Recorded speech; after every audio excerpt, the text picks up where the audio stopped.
आपल्याला सगळ्यांना माहिती आहे की मधल्या काळामध्ये शेतकऱ्यांनी बऱ्याच तक्रारी केल्या आणि कुरेशी समाज ज्यांनी हे म्हशी नेत असताना, बकऱ्या नेत असताना त्याच्याबद्दल त्यांना वेगवेगळ्या प्रकारच्या अडचणी येत आहेत आणि म्हणून त्यांनी संप पुकारलेला होता आणि शेतकरी सगळे म्हणत होते की ह्याच्यातनं राज्य सरकारने लक्ष घालावं आणि ह्याच्यातून मार्ग काढावा। आज आम्ही त्याच्याबद्दलची बैठक घेतली।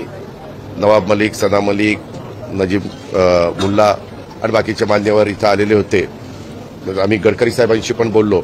त्याच्या संदर्भामध्ये वाहतूक करत असताना काय नियम असावेत त्याच्याबद्दल पण गडकरी साहेब तिकडे वेळ देतो म्हणले। ते डेलिगेशन देशाच्या स्तरावर याच्यातले काही प्रश्न निर्माण झालेले आहेत आणि त्याच्याबद्दल काही चर्चा करण्याची गरज आहे।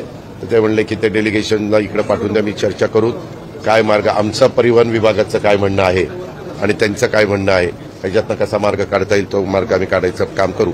पण मी त्यांना म्हणालो की बाबा तुम्ही शेतकऱ्यांची खूप अडचण निर्माण झालेली आहे, जर तुम्ही जो काही संप केलेला आहे तो संप मागं घ्या। मग ती मीटिंग झाल्यानंतर त्याला रश्मी शुक्ला पण होते आणि आपले देवेंद्र भारती पण होते।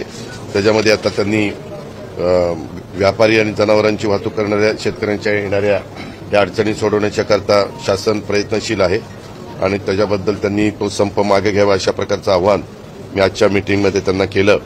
त्या प्रतिनिधींनी सकारात्मक प्रतिसाद देत तो संप मागे घेतल्याचं जाहीर केलं। अशा प्रकारच्या 2-3 गोष्टी झालेल्या आहेत।